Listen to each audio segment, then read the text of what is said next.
తప్పని చెప్తే కూడా వినే పరిస్థితి ఉండేది కాదు. ఇలా అనేక రకాలైన విషయాల్లో మనకి ఇప్పుడు 7 నెలల్లో కూటమి ప్రభుత్వం వచ్చిన తర్వాత స్పష్టంగా మార్పు కనిపించింది. ఇదేదో ఊరికే డబ్బా కొడుతున్నారు అన్నట్టుగా కాకుండా లెక్కలతో సహా మనకి మార్పు అనేది కనిపిస్తోంది. ఒకటి ప్రధానంగా మనం అన్నాం, పండగ వెళ్ళినప్పుడు ఊరెళ్ళాలి అంటే ఖచ్చితంగా ప్రయాణించే రోడ్ల విషయంలో మనం జాగ్రత్తగా లెక్కలు తీస్తే ఒకటి దాదాపుగా 2270 కోట్ల రూపాయలతో రోడ్ల నిర్మాణాలు కూటమి ప్రభుత్వం వచ్చాక జరిగింది. ఏది 7 నెలల్లోనే, అంటే 6 నెలల్లోనే 3750 కిలోమీటర్ల సీసీ రోడ్లు వేశారు. అదే గత ప్రభుత్వం వైసీపీ 5 సంవత్సరాల్లో 1800 కిలోమీటర్ల సీసీ రోడ్లు వేసింది. అలాగే 750 కోట్ల రూపాయలతో గుంతల్ని పూడ్చారు. 4500 కోట్ల రూపాయలతో గ్రామాల్లో అభివృద్ధి పనులు చేపట్టారు. గ్రామాలే పట్టుకోమలంటారు కాబట్టి. అలాగే పొరుగు రాష్ట్రాల నుంచి జనం విపరీతంగా తరలివచ్చారు. ఇది కూడా మనకి స్పష్టంగా టోల్ గేట్ల దగ్గర 6 నుంచి 7 కిలోమీటర్ల వరకు ఉన్న కార్ల వాహనాలు ఇవన్నీ ఒక ఎత్తు అయితే కొంత లెక్కలు రావాల్సిందా. అధికారికంగా 130,000 వాహనాలు పొరుగు రాష్ట్రాలకే, ప్రధానంగా ఒక హైదరాబాద్ నుంచే 130,000 వాహనాలు వెళ్ళాయని అంటున్నారు. లెక్కలు రావాలి. అయితే 130,000 వాహనాలు కేవలం మళ్ళీ మనకి ఈ కార్స్ ఏవి ట్రైన్లు ఫ్లైట్ల లెక్కలు కాదు.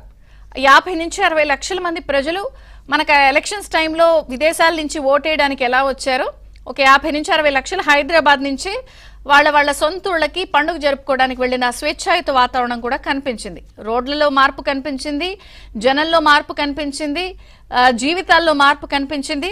ఇదే కాకుండా బకాయిల విషయంలో కూడా మనకు స్పష్టమైన మార్పు కనిపించింది. జీతాలు లేకపోతే బకాయిల చెల్లింపుల విషయంలో కూడా కూటమి ప్రభుత్వం వచ్చిన తర్వాత ఒక్కసారి లెక్కలు తీస్తే 6700 కోట్లతో పెండింగ్ నిధులన్నీ ఇప్పటివరకు ఈ 7 నెలల్లో కూటమి ప్రభుత్వం చేసింది. అందులో ధాన్యం కొనుగోళ్లు బకాయిలే 1650 కోట్ల రూపాయలు. ఒక్క జనవరిలోనే పోలవరం నిర్వాసితులకి 1000 కోట్ల రూపాయలు ఇచ్చారు. ఇక ఉద్యోగులకు ఒక 1000 కోట్ల బకాయిలు, పోలీస్ డిపార్ట్మెంట్ కానీ ఉద్యోగస్తులు కానీ ఓవరాల్గా.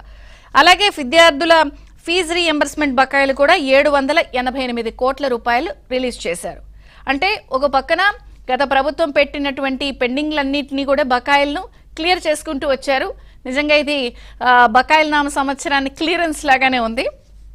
ఇది కాకుండా కేవలం జనకళ, జనంలో ఉన్నటువంటి ముఖాల్లో పండుగ వాతావరణం తీసుకొచ్చే సంతోషాన్నే కాకుండా జలకళ కూడా మనకి స్పష్టంగా కనిపిస్తోంది. జల్ జీవన్ మిషన్ కి సంబంధించిన పనుల విషయంలో 60,000 కోట్ల రూపాయలతో పనులు కనిపించాయి. ఇదే కాకుండా ఇక అత్యంత నిరాదరణకు గురైనటువంటి గత ప్రభుత్వంలో గోకులాలు కానీ మినీ గోకులాలు కానీ వీటన్నిటి వ్యవహారంలో కూడా 5 ఏళ్లలో వైసీపీ ప్రభుత్వం 91 కోట్ల రూపాయలతో పనులు ఏర్పాటు చేస్తే ఈ గోకులాలు ఇవి 6 నెలల్లోనే కూటమి ప్రభుత్వం 750 కోట్ల రూపాయలతో ఈ గోకులాల ఏర్పాటుకి పూనుకుంది.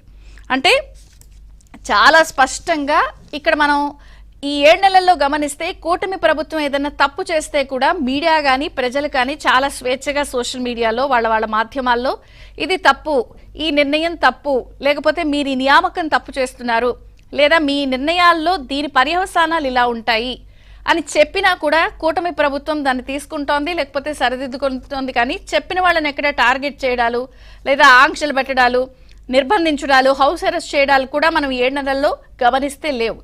కాబట్టి అప్పుడున్నది అదే రాష్ట్రం, ఇప్పుడున్నది ఇదే రాష్ట్రం. మరి నిజంగానే సంక్రాంతిలో గత ప్రభుత్వానికి కూటమి ప్రభుత్వం వచ్చిన తర్వాత తేడా స్పష్టంగా కనిపిస్తోంది. కాబట్టి మరి ఎందుకు ఈ మార్పు వచ్చింది? ప్రజలు వాళ్లే అదే రాష్ట్రం. ఎక్కడ తేడా ఉంది, ఎక్కడ మార్పు ఉంది, ఎందుకు ఇంత చర్చ జరుగుతోంది? మరి కూటమి వచ్చింది నిజంగానే పండగ తెచ్చిందా? ఏ అంశాల్లో తేడా కనిపిస్తోంది అని చర్చిద్దాం. చిన్న విరామం తర్వాత ఈ అంశంపై చర్చ ప్రారంభమవుతుంది. చూస్తూనే ఉండండి ABN.